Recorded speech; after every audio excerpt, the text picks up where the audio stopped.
Everyone. आधुनिक भारत का जो हम आज टॉपिक कर रहे हैं और जो वीडियो हम चला रहे हैं, जो लेक्चर चला रहे हैं, इसमें हमने पहले वीडियो में क्या क्या देखा हुआ था कि हमने ये देखा था कि भारत में पहली बार किस प्रकार पुर्तगाली जो थे वो भारत में आए थे। किस प्रकार हमने ये भी देखा कि कौन कौन सी शख्सियत, कौन कौन से लोग हुए जो पुर्तगाल से भारत में आए। कुछ लोगों का उद्देश्य क्या था, जो व्यापार करके चले गए। कुछ ने भारत के कुछ हिस्सों पे काबिज भी किया, जैसे कि जो गोवा, दमन द्वीप का जो हिस्सा था वो पुर्तगालियों ने अपने कब्जे में लिया हुआ था। और उन्होंने क्या हुआ था, जो कोचीन का जो हिस्सा था वहाँ पे उन्होंने अपना एक व्यापार का जो गढ़ था उसको बना रखा था। ये हमने अपने पिछले वीडियो में देखा हुआ था। आगे हम पढ़ेंगे कि जो पुर्तगाली थे, पुर्तगाली अपना काम कर रहे थे, व्यापार कर रहे थे। उसी वक्त एक दूसरी यूरोपियन कंपनी का आगमन हुआ जिनको हम डच कहते हैं। डचों के साथ क्या हुआ कि डच भारत में आने से पहले क्या हुआ, ये सर्वप्रथम कहाँ गए, इंडोनेशिया गए। जो पुर्तगाली थे, जहाँ उन्होंने भारत के मसालों को एक नई विशेषता, एक नए मुकाम पे पहुँचाया, उसी प्रकार जो डच हुए ये पहले इंडोनेशिया गए। वहाँ से ये मसाले ला करके अपने यूरोपियन कंट्रीज़ में जो ठंड के हिस्से के जो एरिया थे वहाँ पे ये इनका इस्तेमाल किया करते थे। खाने में जो मांस मछलियाँ थीं, ठंड के दिनों में चूँकि मसाले की खपत काफ़ी ज़्यादा बढ़ जाती है तो ये इंडोनेशिया से काम करते थे। इसी दौरान इन्हें ये भी पता चला, जो डच थे, कि भारत में सिर्फ मसालों का गढ़ नहीं है बल्कि भारत में कुछ और भी व्यावसायिक जो हैं उत्पाद हो रहे हैं, जैसे कि सूती कपड़ा हो गया, नील की खेती हो गई, या फिर सोरा बारूद हो गया। इन सब चीज़ों के माध्यम से भी हम व्यापार करके एक अच्छा खासा मुनाफा कमा सकते हैं। इसी नीति के तहत जो डच हुए ये इंडोनेशिया से भारत में दाखिल होते हैं। जब ये भारत में दाखिल हुए तो इन्होंने क्या किया कि जो पहले जो शख्स हुए जो भारत में दाखिल होते हैं उनका नाम हुआ कार्नेलियस हाउटमैन। ये 1596 में पहले डच हुए जो भारत में दाखिल हुए। चूँकि जब हम पुर्तगाल के बारे में मैं बता रहा था तो उसमें बताया क्या था कि जो वास्को डी गामा थे उन्होंने भारत की खोज की थी, जबकि उन्होंने भारत की खोज नहीं की थी बल्कि समुद्री मार्ग से यूरोप से भारत आने के लिए एक नए मार्ग का उन्होंने खोजा था, जिसे हम केप रूट के नाम से जानते हैं, केप मार्ग के नाम से जानते हैं। और जो उस रास्ते से वो आए हुए थे उसे केप ऑफ गुड होप के नाम से, गुड होर्न के नाम से हम जानते हैं। ये हमने बताया था। उसी मार्ग जो केप रूट था उसी मार्ग का इस्तेमाल इन्होंने कार्नेलियस हाउटमैन ने किया और ये भी समुद्री मार्ग से भारत में दाखिल होते हैं। कभी कभी क्या होता है कि डच में हम कंफ्यूज जाते हैं कि डच हम किसे हैं। तो आज के मौजूदा दौर में जो हॉलैंड और नीदरलैंड का जो हिस्सा है, जो वहाँ के जो नागरिक हैं, उन्हें हम डच कहते हैं। तो फिर मैंने बताया कि कार्नेलियस जो हाउटमैन थे वो भारत में केप रूट के माध्यम से भारत में दाखिल होते हैं। और इन्होंने क्या किया कि कौन कौन सा व्यापार किया, तो डचों ने भारत में सोरा बारूद, सूती वस्त्र और नील का व्यापार किया। इन तीनों व्यापार में जो सूती वस्त्र का जो व्यापार था ये सबसे ज़्यादा चला। कहने का एक तरफ जहाँ पुर्तगालियों ने सबसे ज़्यादा मसाले का व्यापार किया भारत से, वहीं जो डच थे इन्होंने सूती के वस्त्र का व्यापार किया था भारत से। इन सब के दौरान जो डच थे इन्होंने व्यापार करने के लिए भारत से सिक्कों का इस्तेमाल किया और इन्होंने सोने के सिक्के चलाए और सोने के सिक्कों का इस्तेमाल किया भारत से व्यापार करने के लिए और लेन देन करने के लिए। जो सोने के सिक्कों का इस्तेमाल जो इन्होंने किया इसे पैगोडा के नाम से इतिहास में बताया गया। आधुनिक भारत में इसे पैगोडा के नाम से बताया गया कि पैगोडा जो थे वो सोने के सिक्के थे, इसका इस्तेमाल किया हुआ था, डचों ने किया हुआ था, भारत से व्यापार करने के लिए, लेन देन के लिए इस्तेमाल किया हुआ था। ये जो पैगोडा जो सोने का जो सिक्का था इसका निर्माण जो था यह भारत के जो था वो पुलिकट एरिया में होता था, जहाँ जिसको जो वहाँ के राजा थे, स्थानीय राजा, उससे लीज पे लिया गया हुआ था। इन सब के दौरान क्या हुआ, 1602 में प्रथम डच ईस्ट इंडिया कंपनी की स्थापना हुई, जिसका उद्देश्य क्या था, भारत से व्यापार करना। जो प्रथम डच ईस्ट इंडिया कंपनी की जो स्थापना 1602 में हुई, बीपीएससी के पीसीएस एग्जाम में एक क्वेश्चन पूछा भी गया था कि जो 1602 में प्रथम डच ईस्ट इंडिया कंपनी की जो स्थापना हुई इसे किसी और नाम से जानते हैं, उस अन्य नाम का किस नाम से जानते हैं, तो उसे जानते हैं वेरिंग ओस्ट इंडीशे कंपनी।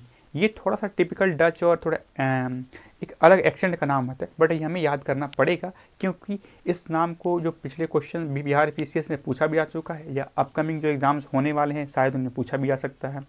इसलिए इसकी संभावना बनती है, इसलिए हमें याद करना है। तो 1602 ईस्वी में जो प्रथम डच ईस्ट इंडिया कंपनी की स्थापना हुई उसे वेरिंगडे ओस्ट इंडीशे कंपनी के नाम से जानते हैं। इसी के लिए 1605 में क्या हुआ, प्रथम डच कारखाने की स्थापना हुई। कहाँ पर हुई? भारत की मसूलीपट्टनम हिस्से में हुई। भारत के मसूलीपट्टनम में प्रथम डच कारखाने की स्थापना हुई, जिसका उद्देश्य क्या हुआ था? मुख्य उद्देश्य यही था, भारत से व्यापार करना। कहने का क्या मतलब था? पहले जब मैंने बताया था, जब वास्को डी गामा पुर्तगाल के बारे में बात करें तो वहाँ पे क्या था, एक सिंगल शख्स कुछ शिप और कुछ अपने साथियों के साथ आता था और व्यापार करता था। पर जैसे जैसे चीज़ें आगे बढ़ी, इन्होंने क्या किया, एक कंपनी, एक ऑर्गेनाइजेशन को शक्ल दिया, ताकि अब एक सिंगल शख्स कोई आकर व्यापार ना करे, बल्कि एक कंपनी के माध्यम से ये देशों से, जो पूर्वी जो हमारा मध्य एशिया का जो भाग है, भारत का जो भारत है, इससे व्यापार करते रहे। इसी के दौरान क्या हुआ, जब चूँकि जो डच्चों का जो कार्यकाल रहा, जो इनकी एक अवधि रही भारत में, ये ज़्यादा दिनों तक नहीं रही, क्योंकि पहले से पुर्तगाल थे, डच्चों को मेहनत करनी पड़ी पुर्तगालों को हटा करके अपनी एक सत्ता बनाने के लिए, एक अपनी पहुँच मार्केट बनाने के लिए। और इसी वक्त क्या हुआ कि ब्रिटिश, अंग्रेज जो इन्हें कहते हैं, वो भारत में दाखिल होते हैं। चूँकि उस वक्त क्या था कि जो यूरोपियन की जो कुछ प्रमुख जो कंपनियां थी, जैसे कि हमारे पुर्तगाली हो गए, डच हो गए, ब्रिटिशर्स हो गए, या फिर जो फ्रांसिस कंपनी हो गई, फ्रांस की जो फ्रेंच कंपनी हो गई, इनमें होड़ लगी हुई थी। सर्वप्रथम मतलब सर्वशक्तिशाली बनने की एक होड़ लगी हुई थी। इसी के कारण क्या हुआ कि डचों को उतना वक्त नहीं मिला अपने साम्राज्य को विस्तार करने के लिए, और अपने जो व्यापारिक जो नीतियाँ थीं उन पर उतना ज़्यादा काबिज नहीं रहने के लिए। यही कारण है कि भारत में उस वक्त इनके जो डच थे और जो अंग्रेज जो आ रहे थे, इनके बीच में एक युद्ध देखने को मिला। उस युद्ध का नाम था, क्या नाम था? वेदरा का युद्ध। ये जो वेदरा है ना, कलकत्ता के पास पड़ता है। यहाँ पे डच और जो ब्रिटिश थे, जो अंग्रेज थे, इनके बीच में युद्ध हुआ, जहाँ पे डचों की पराजय हुई और ब्रिटिशर्स जो थे, जो अंग्रेज थे, इन्होंने इस वेदरा के युद्ध पे काबिज किया। इससे घटना देखने को मिलती है, क्योंकि जब ये सब घटनाएं हो रही थी, उस वक्त क्या था, भारत में जो राजा थे वो कौन थे? जहांगीर थे। तो इसके बाद क्या हुआ कि नई एक यूरोपियन कंपनी देखने को मिली, जिनका नाम था इंग्लिश या अंग्रेजी या ब्रिटिशर्स या फिर इंग्लिश, एक यूरोपियन कंपनी देखने को मिली। इतिहास में कहीं कहीं हमें शायद देखने को नहीं मिलता है, बट कुछ जो प्रमुख एनसीईआरटी की जो किताबें हैं वहाँ हमें देखने को मिलता है। ऐसा कहा गया कि जो कैप्टन हॉकिंस थे वो पहले ब्रिटिशर्स थे जो कि भारत आए हुए थे, मतलब कि यहाँ भारत में एक अपना प्रपोजल लेकर के आए हुए थे फैक्ट्री स्थापना के लिए। पर एनसीईआरटी के अकॉर्डिंग हमें देखने को मिला, एक नाम देखने को मिला जो था जॉन मिल्डन हॉल। जॉन मिल्डन हॉल 1599 मतलब 1600 में क्या हुआ था, ब्रिटिश ईस्ट इंडिया कंपनी की स्थापना हुई थी, और 1599 में जॉन मिल्डन हॉल जो थे वो भारत में व्यापार करने के उद्देश्य से ही दाखिल हुए थे। और किस माध्यम से हुए थे? वो जमीनी मार्ग से भारत में आए हुए थे। तो इससे क्या हुआ, भारत में सर्वप्रथम आने वाले ब्रिटिश जो व्यक्ति थे, अंग्रेजी थे, वो कौन थे? जॉन मिल्डन हॉल थे। फिर क्या हुआ, ब्रिटेन में 31 दिसंबर 1600 में जो वहाँ की महारानी थी, महारानी एलिजाबेथ, इन्होंने एक रॉयल चार्टर, एक शाही चार्टर को पास किया, जिसके तहत एक कंपनी की स्थापना हुई। उस वक्त जब ये कंपनी की स्थापना हुई तो उसे ब्रिटिश ईस्ट इंडिया कंपनी के नाम से नहीं जाना गया। इसे सिर्फ इतना बताया गया कि रानी के रॉयल चार्टर के तहत एक कंपनी की स्थापना हो रही है, जिसका मूल उद्देश्य है व्यापार करना। किससे? तो भारत और जो पूर्वी एशिया के जो भाग हैं, जो ईस्ट एशिया के भाग हैं, उनसे व्यापार करने की नीति से एक कंपनी की स्थापना की गई और उन्हें 15 सालों का एक व्यापारिक अधिकार दिया गया था। हमें इतिहास में स्टार्टिंग में यही देखने को मिला, पर बाद में इसे ब्रिटिश ईस्ट इंडिया कंपनी के नाम से जाना गया। ठीक है। और जब इस ईस्ट इंडिया कंपनी की स्थापना हुई तो कभी कभी सवाल ये पूछ लिए जाते हैं कि जब ब्रिटिश ईस्ट इंडिया कंपनी की जब स्थापना हुई थी ब्रिटेन में 1600 ईस्वी में, उस वक्त भारत में कौन था? तो उस वक्त भारत में मुग़ल साम्राज्य चल रहा था और गद्दी पे थे अकबर। मुग़ल वंश के जो महानतम राजा में से एक हुए वो अकबर हुए।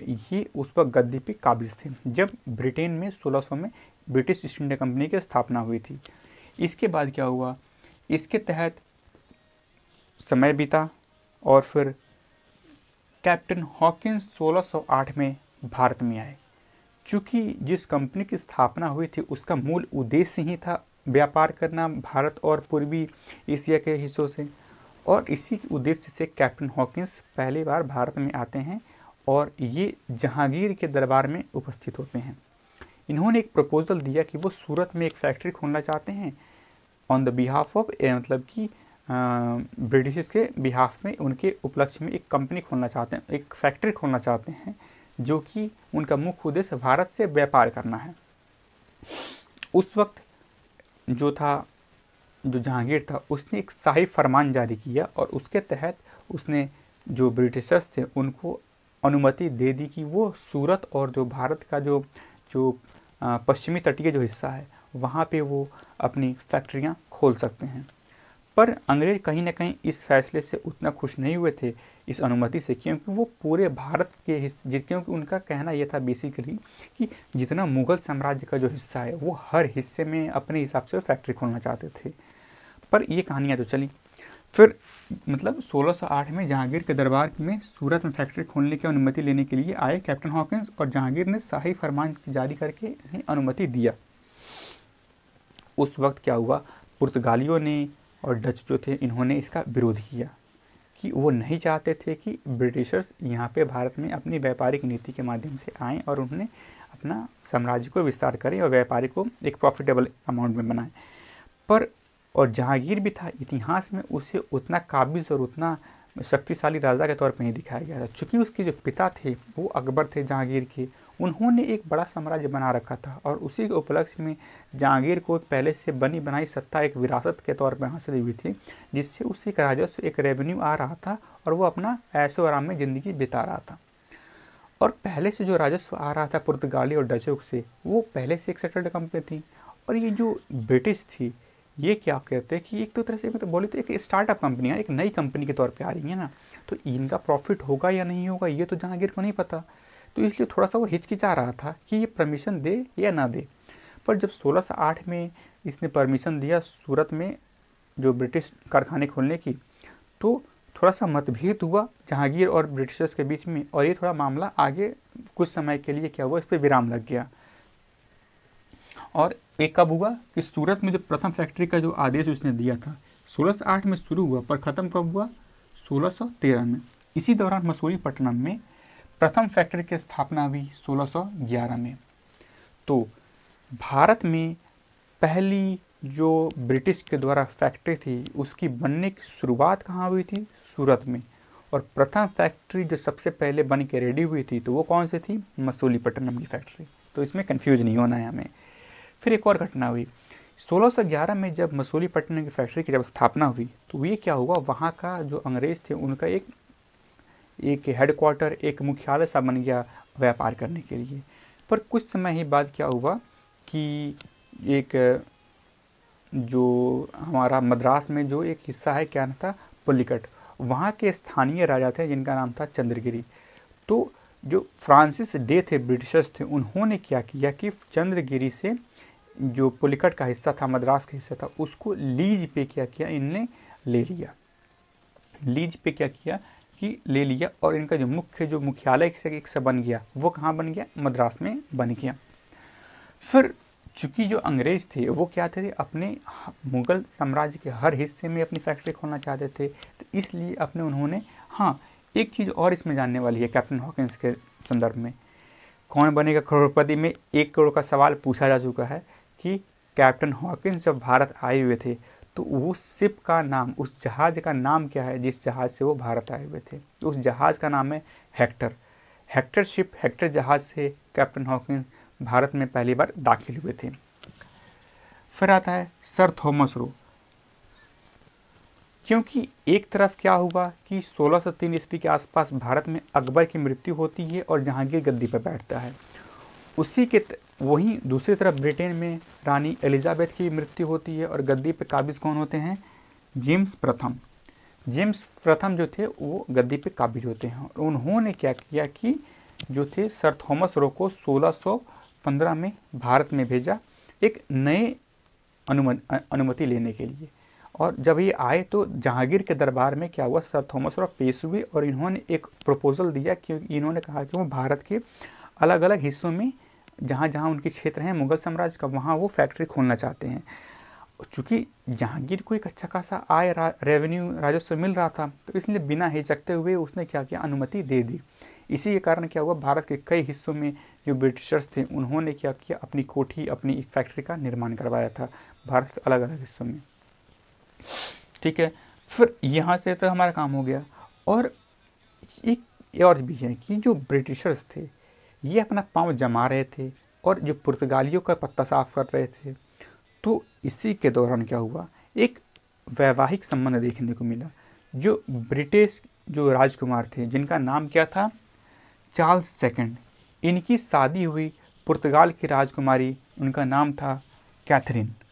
पुर्तगाल की राजकुमारी कैथरीन से 1662 में ब्रिटिश राजकुमार चार्ल्स द्वितीय, चार्ल्स सेकंड की शादी हुई। एक वैवाहिक संबंध मिलाया गया। ठीक है, इसके तहत जो प्रिंस चार्ल्स जो थे सेकंड, इनको बम्बे जो आज की डेट में मुंबई है, इसे दहेज के तौर पे प्राप्त हुआ 1662 में ही। तो इन्होंने क्या किया, पुर्तगाल से शादी के राजकुमारी से शादी करी ब्रिटिशर्स ने, और बदले में क्या किया, दहेज में बम्बई ले लिया। और चूँकि बम्बई देने के बाद क्या हुआ, पुर्तगालियों का साम्राज्य धीरे धीरे पतन होने लग गया और इनके पास सिर्फ कुछ ही क्षेत्र बच गए, जैसे गोवा का क्षेत्र बच गया, दामन एंड दीव का क्षेत्र बच गया, जो कि भारत के 1947 में आज़ादी के बाद तक इनके कब्जे में रहा था। तो इसके बारे में हम अपने अगले वीडियो में या आने वाले लेक्चर्स में देखेंगे। पर फिलहाल हमें जानने की ज़रूरत है कि प्रिंस चार्ल्स ने पुर्तगाल की राजकुमारी कैथरीन से शादी करी 1662 में, और इन्हें बम्बई क्या था, दहेज के तौर पर प्राप्त हुआ। और क्या किया गया कि जो इंग्लिश ईस्ट इंडिया कंपनी थी, इंग्लिश ईस्ट इंडिया कंपनी ने प्रिंस चार्ल्स सेकंड से इस बम्बे को फिर क्या किया, लीज पे ले लिया। मतलब क्या था कि पुर्तगाल ने पहले प्रिंस चार्ल्स को बम्बई दहेज में दिया और प्रिंस चार्ल्स ने ब्रिटिश ईस्ट इंडिया कंपनी या इंग्लिश ईस्ट इंडिया कंपनी को बम्बई क्या था, लीज पे दे दिया। और कितने लीज पे दिया, तो ये मतलब जानने में हंसी भी आती है कि महज 10 पाउंड के वार्षिक जो था किराए पे दिया गया। 10 पाउंड के वार्षिक किराए पे जो प्रिंस चार्ल्स सेकंड थे, इन्होंने क्या किया, बम्बई को ब्रिटिश ईस्ट इंडिया कंपनी को लीज पे, इंग्लिश ईस्ट इंडिया कंपनी को लीज पे दे दिया। लीज पे देने के बाद क्या हुआ, जब इन्होंने लीज पे दिया तो उसके बाद ये हुआ कि उसका गवर्नर, प्रथम गवर्नर, ये क्वेश्चन पूछे जाते हैं, ये पूछे भी आ सकते हैं कि जब प्रिंस चार्ल्स ने ईस्ट इंडिया कंपनी को मुंबई जब दिया, ब्रिटिश ईस्ट इंडिया कंपनी को मुंबई जब दिया लीज पे, उस वक्त उसके गवर्नर कौन बने, तो उनका नाम था जेराल्ड ओगियर। ये नाम हमें याद करने की ज़रूरत है, क्योंकि इसलिए ज़रूरत है, जेराल्ड जो ओगियर थे ये फर्स्ट गवर्नर बने थे 1669 से लेकर 1677 तक, लगभग 10 सालों तक ये उस मुंबई के क्या थे, ये गवर्नर रहे थे। और एक और जो जेराल्ड ओगियर थे, इन्हें एक और भी कहा, इन्हें मुंबई का संस्थापक कहा जाता है। जो आज की डेट में हमारी मुंबई है या बॉम्बे जो उस वक्त का था, उसे इन्हें जेराल्ड ओगियर को मुंबई का संस्थापक के तौर पे जाना जाता है। और जब लीज पे इन्होंने लिया ना ये ब्रिटिशर्स ने मुंबई को, उस वक्त क्या किया, इन्होंने मुंबई की पूरी तरह से किलेबंदी, एक दुर्ग का निर्माण, फोर्टिफिकेशन करा दिया, एक पूरी तरह से किलेबंदी कर दी। और किलेबंदी किसने किया, तो चार्ल्स ब्रून ने 1720 ईस्वी में क्या किया, इस मुंबई की किलेबंदी कर दी। और चूँकि क्या हुआ, जो पहले जो व्यापार कहाँ करते थे, ये पुलिकट हिस्से में ही इन्होंने अपना व्यापार को विस्तार दिया था 1639 में। मतलब 1639 में क्या हुआ था, इन्होंने जो फ्रांसिस डे थे ब्रिटिशर, उन्होंने चंद्रगिरी से क्या किया था, जो स्थानीय रहे थे उनसे पुलिकट को लीज पे ले लिया था। पुलिकट जो है वही हिस्सा है जहाँ पे पैगोडा सिक्के, जो सोने के सिक्के थे, वहाँ पर इनका निर्माण किया जाता था। तो वहाँ से, और उसी जो दौर था, एक तरह से बोलते हैं जो मराठा साम्राज्य था वो अपना विकास करने दे रहा था, तो वहाँ से क्या था, इन ब्रिटिशर्स को थोड़ी परेशानी हो रही थी अपना व्यापार करने में। तो इन्हें जो मुंबई का क्षेत्र लगा वो ज़्यादा आसान लगा, क्योंकि मुंबई का जो पोर्ट का हिस्सा है, जो बंदरगाह हिस्सा है, जो समुद्री मार्ग है, वो काफ़ी बड़ा है मुकाबले इन जगहों के। तो इसलिए क्या हुआ कि एक किलेबंदी के माध्यम चार्ल्स ब्रून ने करी और उसके बाद उनका साम्राज्य आगे बढ़ा। यहाँ पे हम 3 सेकंड का ब्रेक लेंगे, आप बने रहिए इसी वीडियो के साथ। हम 3 सेकंड के ब्रेक के बाद इस वीडियो को फिर आगे कंटिन्यू करेंगे। Welcome back. एक तरफ हमने देखा था कि अंग्रेज़ों ने जहां सूरत या मद्रास के क्षेत्रों में अपनी कारखाने, अपनी फैक्ट्रियां स्थापित कर रखी थीं।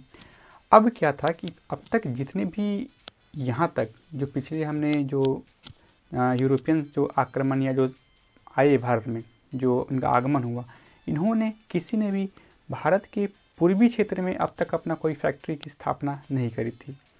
तो सर्वप्रथम क्या हुआ कि जो अंग्रेज़ थे, जो ब्रिटिशर्स थे, इन्होंने अपना विस्तार करना, अपने व्यापारिक क्षेत्र को विस्तार करने की कोशिश करी और इन्होंने भारत में पहली बार भारत के पूर्वी क्षेत्र में उड़ीसा में पहली कारखाने को स्थापना कराई।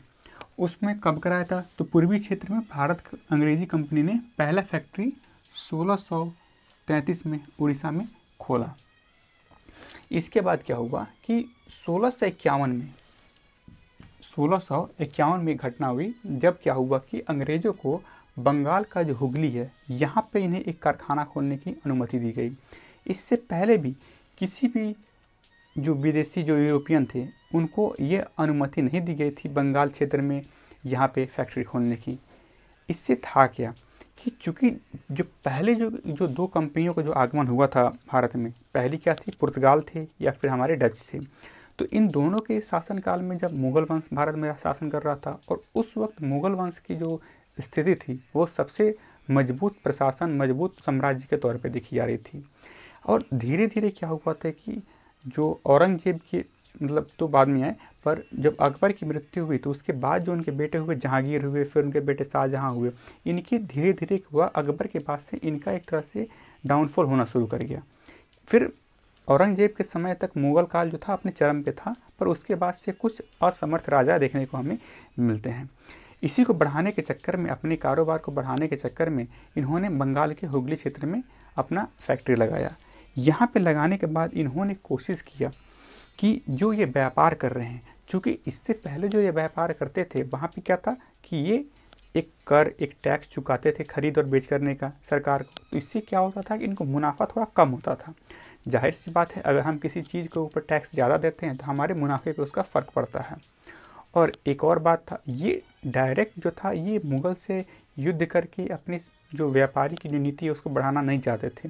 कारण क्या है कि जहाँ पे युद्ध होता है वहाँ पे व्यापार नहीं पनपता।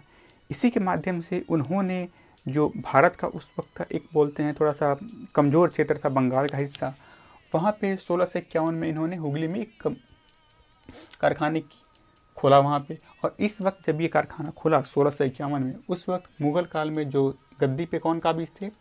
मुग़ल बादशाह शाहजहां। और बंगाल का जो सूबेदार था, उस सूबेदार का नाम क्या था? शाह सूजा। जब 1651 में बंगाल में जब अनुमति मिली इन्हें खोलने के लिए, उस वक्त शाहजहां थे मुग़ल जो सम्राट थे, और बंगाल के सूबेदार थे शाह सूजा। फिर आगे क्या हुआ कि लगभग 1658 में क्या किया, औरंगजेब ने अपने पिता शाहजहां को बंदी बना लिया और उसने गद्दी पर बैठा। चूँकि इतिहास में औरंगजेब को एक काफ़ी क्रूर शासक के तौर पे जाना गया है। फिर उसमें क्या किया कि 1681 में एक और घटना हुई, जब क्या किया अंग्रेज़ों ने क्या किया कि एक प्रस्ताव दिया मुग़ल साम्राज्य में कि वो जो व्यापार कर रहे हैं उनसे भले ही कुछ पैसे ले लिए जाएं, पर उस व्यापार पे टैक्स हटा दिया जाए, कर हटा दिया जाए। एक बोलते हैं कि आप सालाना आप एक जो है किराया या फिर एक आय ले लीजिए, परंतु आप कर हटा दीजिए। क्योंकि औरंगजेब क्या था, ये बढ़ रहे थे, जो अंग्रेजी थे ये बढ़ रहे थे, इनके बढ़ते हुए साम्राज्य और इनकी नीतियों से औरंगजेब उतना खुश नहीं था। इसलिए क्या किया कि 1681 में औरंगजेब ने इनके ऊपर जो था चुंगी कर तो हटा दिया। ये पूछा जाता है कि चुंगी कर किसने हटाया था? चुंगी कर औरंगजेब ने ब्रिटिशर्स जो थे उनके ऊपर से हटाया। चुंगी कर को कहते हैं कि जब आप किसी व्यापार को किसी टोल पे जब व्यापार करते हैं तो आपको कुछ कर देना होता है, चुंगी कर हटाया। परंतु औरंगजेब ने इसके साथ ही क्या किया कि एक नया कर ला दिया। क्या लाया? जजिया कर। ये बहुत ही मध्यकालीन जब इतिहास में है, ये काफ़ी ज़्यादा देखने को मिलता है कि जजिया कर से कई प्रश्न पूछे जाते हैं कि जजिया कर किसने लगाया था। तो जजिया कर किसने? औरंगजेब ने लगाया था। तो एक तरह से देखा गया कि जो अंग्रेज़ थे उनको तो वैसे कोई फ़ायदा नहीं हुआ, मतलब कि एक टैक्स हटाया गया और दूसरा टैक्स उन पर लाद दिया गया। इसी के दौरान हुआ कि फिर अंग्रेज़ों ने क्या किया, अपने मन से बिना औरंगजेब से परमिशन लिए, अनुमति लिए हुए, इन्होंने क्या, हुगली में जो इन्होंने फैक्ट्री बनवाया हुआ था इसको इन्होंने किलेबंदी कर दी और अगल आसपास के क्षेत्र को इन्होंने लूटा। इससे क्या हुआ, जो औरंगजेब था वो नाराज़ हो गया इनसे और उसने 1686 में औरंगजेब ने क्या किया, बंगाल हिस्से में जो अंग्रेज़ थे वहाँ पे आक्रमण किया और उन्होंने, ऐसा कहा गया कि उन्हें अंग्रेज़ों को बुरी तरह से मतलब हराया और उन्हें भारत छोड़ने पे मजबूर कर दिया। चूँकि ये औरंगजेब के शासनकाल में ये सारी घटनाएं हुई और जितने भी यूरोपियन आए थे वो सारे क्या समुद्री मार्ग से आए थे, तो उनका क्या था, जो जल का जो साधन था जाने का वो उनका मजबूत था, इसलिए वो पलायन करके कहाँ भाग गए, फीवर द्वीप, ये बंगाल के पास में ही पड़ता है, यहाँ पे जा कर के जो अंग्रेज़ थे वहाँ पे इन्होंने औरंगजेब से यहाँ हारने के बाद वहाँ पे जाके शरण लिया। ये प्रश्न पूछ लिए जाते हैं कि और यहाँ अंग्रेज़ जो औरंगजेब थे वहाँ से, उससे हारने के बाद जो अंग्रेज़ थे वो किस जगह पे जाके छिपे हुए थे, तो फीवर द्वीप पे औरंगजेबों ने जो अंग्रेज़ थे औरंगजेब से हारने के बाद वहाँ पे जाके इन्होंने शरण लिया। पर ये ज़्यादा दिनों तक चला नहीं। फिर क्या हुआ, लगभग 5 साल बाद, जब नहीं 5 साल नहीं बल्कि 1688 की घटना है, 2 साल बाद ही एक ब्रिटिशर्स हुए जिनका नाम था जॉब चार्मोक। इन्हें बंगाल का मतलब संस्थापक भी कहा गया। अंग्रेज़ों को फिर से अगर बोलते हैं कि यहाँ तक था कि अंग्रेज़ जो थे वो मतलब ऐसी स्थिति आ गई थी कि वो भारत छोड़ने पर मजबूर हो गए थे, औरंगजेब ने कुछ ऐसा हाल कर दिया था। परंतु जॉब चार्मोक ने क्या किया कि वो मुग़ल दरबार में पेश हुए, उन्होंने औरंगजेब से माफ़ी मांगी, संधि करी और फिर से उस संधि के दौरान क्या किया, वो जो अंग्रेज़ थे वो वापस से बंगाल क्षेत्र में आ गए। तो इन्हें जो जॉब चार्मोक थे इन्हें बंगाल का संस्थापक भी कहा गया। उसी वक्त एक और घटना हमें देखने को मिलती है कि वर्धमान के जमींदार थे शोभा सिंह। चूँकि औरंगजेब जो था वो थोड़ा सा क्रूर और मतलब वो अपने मन के हिसाब से काम कर दिया करते थे, तो शोभा सिंह थे, उनकी क्या हुई, अनबन हो गई औरंगजेब से। इसका फ़ायदा उठाया अंग्रेज़ों ने। अंग्रेज़ों ने क्या किया, इनके वर्धमान के जो जमींदार थे शोभा सिंह से इनसे क्या किया कि 1690 में सूतानाटी की फैक्ट्री, जो सूतानाटी एक जगह है बंगाल में, वो जगह उनसे क्या किया, एक किराए पे ज़मींदारी तौर पे ले लिया और 1690 में इन्होंने सूतानाटी में एक फैक्ट्री की स्थापना करी औरंगजेबों ने और 1696 में क्या किया, इस फैक्ट्री की किलेबंदी कर दी, मतलब फोर्टिफिकेशन इस किले का पूरी तरह से करा दिया। और ये करने के बाद जो आखिर फिर जॉब चार्मोक ने कितने रुपए में सूतानाटी के एरिया को जमींदारी लिया था, तो उसने 3 जगहों की जमींदारी मात्र 1200 रुपये के वार्षिक जो बोलते हैं एक रेवेन्यू, एक अमाउंट पे ये दिया था। उसने कौन कौन से 3 क्षेत्र लिए थे, सूतानाटी, कालीघाट और गोविंदपुर की जमींदारी थी वो जॉब चार्मोक ने प्राप्त करी थी। और इन्हीं घाटियों पे, सूतानाटी इन जगह घाटियों पे इन्होंने क्या किया, फोर्ट विलियम 1697 से लेकर 1700 के बीच में इस फोर्ट विलियम की स्थापना करी। और ये फोर्ट विलियम था, फोर्ट विलियम ही पहला प्रेसिडेंसी के तौर पे जाना गया। पहला प्रेसिडेंसी के तौर पे इस फोर्ट विलियम को जाना गया। इस फोर्ट विलियम को अगर मैं लिखूं तो क्या था, फर्स्ट प्रेसिडेंसी, पहला प्रेसिडेंसी के तौर पर इस फोर्ट विलियम को जाना गया, जिसकी स्थापना कहाँ हुई, बंगाल में हुई। और इस फर्स्ट जो इसके प्रेसिडेंट बने थे इस प्रेसिडेंसी के, उनका नाम था, जो थे वो बने थे चार्ल्स आयरे, ईरे भी उनको बोलते हैं, चार्ल्स आयरे या ईरे के नाम से इन्हें जानते हैं। फिर क्या हुआ कि 1707 में औरंगजेब की मृत्यु हो जाती है और औरंगजेब की मृत्यु के बाद जो उसके बाद के जो राजा बैठे, जैसे कि जो बहादुर शाह जफर फर्स्ट बैठे या और भी जो फर्रुखसियार बैठे, ये उतने सामर्थ्यवान राजा बन के नहीं उभरे, ये काफ़ी कमज़ोर राजा देखने को मिले। कारण क्या हुआ कि औरंगजेबों ने इसका फ़ायदा उठाया और उन्होंने महज 300 रुपये के वार्षिक बोलते हैं एक अमाउंट पे उन्होंने बंगाल को क्या किया कि कर मुक्त कर दिया। क्योंकि जब औरंगजेब की मृत्यु हो गई तो अंग्रेज़ों ने अपना एक दूत को उस मुग़ल दरबार में भेजा। उस दूत का नाम क्या था, जॉन शरमन। जो जॉन शरमन थे, जॉब शरमन बोलते हैं इनको, जॉब शरमन ने क्या किया कि मुगल दरबार में पेश हुए और उन्होंने एक प्रस्ताव दिया जिसके तहत महज 3,000 रुपये के वार्षिक जो रेवेन्यू या रुपए के महज में 3 घटनाएं घटी कि बंगाल को अंग्रेज़ों के लिए व्यापार मुक्त, मतलब कर मुक्त व्यापार के लिए कर दिया गया। फिर क्या किया गया कि 1,000 नहीं बल्कि 10,000 रुपये में सूरत को भी व्यापार मुक्त कर दिया गया अंग्रेज़ों के लिए। और उस वक्त क्या था, मुगल काल में अंग्रेज़ों ने क्या था, बम्बई में के क्षेत्र में कुछ सिक्के चला रखे थे अपने, सोने के और भी सिक्के चला रखे थे जिनका उत्पादन हमारे जो मैंने बताया था पुलिकट में होता था। और इस सिक्कों को इन्होंने क्या किया, एक और लिया कि इस जो बम्बई में जो सिक्के चल रहे थे ये कहाँ पे, पूरे भारत में चलने के लिए इसको परमिशन दे दिया गया। और इस 3 घटनाओं को क्या किया गया, 3 जो रियायतें, जो 3 प्रमुख रियायतें दी गई, पहला कि 3,000 रुपये में बंगाल को कर मुक्त कर दिया गया व्यापार के लिए। दूसरा क्या किया गया, 10,000 रुपये में सूरत को कर मुक्त किया गया व्यापार के लिए। और तीसरा, बम्बई में जो सिक्के चला करते थे उनको पूरे भारतवर्ष में लागू कर दिया गया। इन तीनों रियायतों को इतिहास में मैग्ना कार्टा के नाम से जाना गया, मैग्ना कार्टा के नाम से जाना गया। ठीक है, क्योंकि ये जो आइडिया या अंग्रेज़ क्या थे, वो अपने व्यापार और मुनाफे को बढ़ाना चाहते थे। तो इससे पहले क्या हुआ था कि 1632 में गोलकुंडा में अंग्रेज़ों को एक सुनहरा फरमान के नाम से जारी हुआ था, जिसके तहत अंग्रेज़ों को क्या हुआ था, व्यापार करने के लिए कोई कर नहीं चुकाना पड़ता था। हाँ, बदले में कुछ उन्हें अमाउंट वार्षिक और मासिक तौर पे उन्हें कुछ देना पड़ता था उस वहाँ के जो रियासतें थीं उनको, पर व्यापार के लिए कोई टैक्स नहीं लगाना पड़ता था।